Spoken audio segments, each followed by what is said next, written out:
Morning বন্ধুরা, সকাল সকাল চা নিয়ে চলে এলাম। তো তোমরা ভাবছো তো যে আমি রেডি হয়েছি কেন, কোথায় যাচ্ছি? আমি কোথাও যাচ্ছি না, যাবে হচ্ছে আমার মেয়ে। ও যাচ্ছি স্কুল থেকে আজকে ট্যুরে, ওই জন্য ভোরবেলা উঠে সব কাজ বাজ তাড়াতাড়ি করে সেরে নিয়েছি, যেহেতু ওকে বাসে তুলে দিতে যেতে হবে। তো ওই জন্য চা করলাম যে আমি আরও চা খেয়ে তারপরে বেরোবো। তো চলো পুরো ব্লগটা দেখতে থাকো, আর মেয়েকে যে তুলতে যাচ্ছি সেটাও তোমাদের সঙ্গে শেয়ার করবো। তো চলো চাটা খেয়ে নিই। তো এই দেখো আমি আর আমার মেয়ে চা খাচ্ছি। চা খেয়ে হচ্ছে বেরোবো। এখন বাজে হচ্ছে 7:02 মতো বাজে, ওকে 7:30টার মতো পৌঁছাতে হবে, তাই তো? তো 7:30টার মধ্যে বাস স্ট্যান্ডে পৌঁছাতে হবে।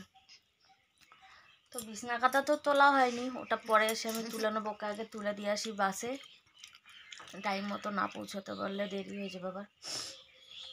তো জন্য সকাল সকাল শুধু চা খেয়েই বেরোচ্ছি, এসে রান্নাবান্না করবো। তোমার দাদাভাই তো কাজে বেরিয়ে গেছে ভোরবেলা।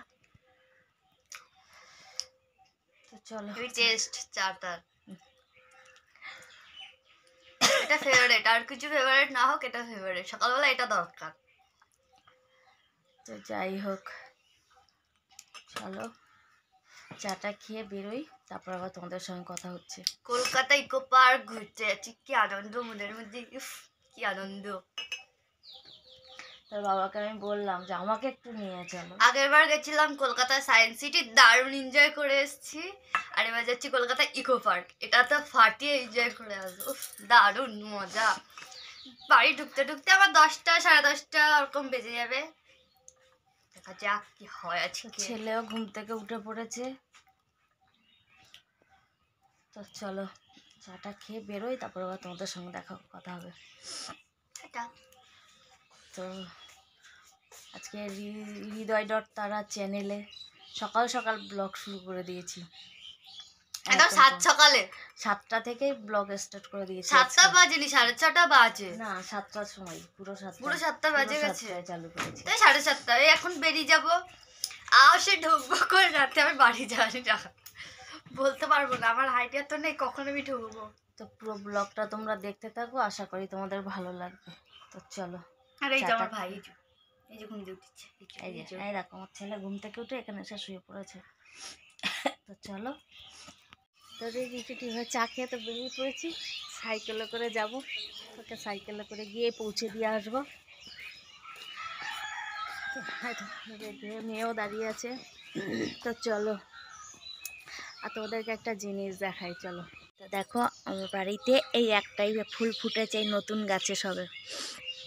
তো দেখেছো ফুলটা কত সুন্দর ফুটেছে, কালারটা দারুণ। আর এই একটা কুড়ি, দুটো কুড়ি এসেছে। তো এই নতুন গাছে এই প্রথম ফুল ফুটেছে আমার, দেখেছো ফুলটা। তো চলো, দেখো আমার ছেলে এখানে দাঁড়িয়ে দাঁড়িয়ে চা খাচ্ছে, দেখেছো? এই দেখো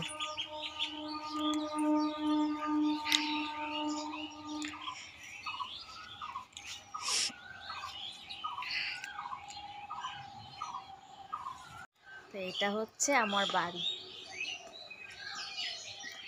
এটা হচ্ছে আমার বাড়ি। তো চলো যাওয়া যাক। হয়ে গেছে, রান্না হয়ে গেছে, না খাবো না। দাও দাও, সকালবেলা দুটো ভাত দাও যদি খেয়ে যায়।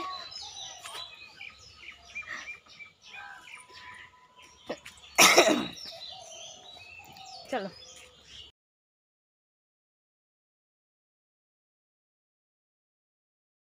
এসেছি, আর যেহেতু বাসটা বাজারেই দাঁড়িয়ে ছিল, তো ওই বাস তোমার বাজারে এসে দেখো রোড পার হয়েছি, দিয়ে এই হেঁটে হেঁটে বাসের কাছে যাচ্ছিলাম। তো মানে তো বাসটা যেহেতু রোডের গায়েই দাঁড়িয়ে আছে, তো চলো ওইখান দিয়ে হেঁটে হেঁটেই যাওয়া যাক। আর হেঁটে যাচ্ছিলাম তো বন্ধুরা, এতটা রোদ মানে তাকাতে পারছিলাম না রীতিমতো। তো আমাদের সঙ্গে আরও দুটো মেয়ে ছিল আমাদের পাশেরই, তো এ দেখো তাকানো যাচ্ছিল না রোদে। আর জানো তো আমি চশমাটা নিতেও ভুলে গেছি, যাই হোক ওই জন্য আরও তাকাতে সমস্যা হচ্ছিল রোদে। তো চলো বাসের কাছে দেখো এসে গেছি। এটা হচ্ছে বাস, এই বাসে করেই যাবে ওরা।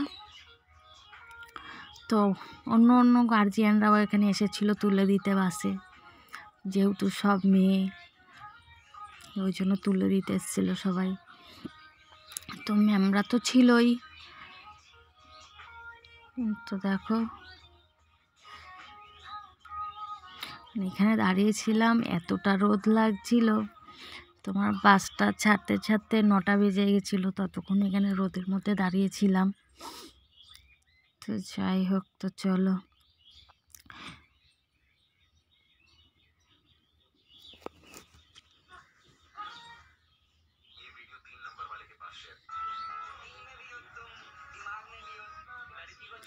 দেখো, তো বাসটা ছেড়ে এই যে চলে যাচ্ছিল।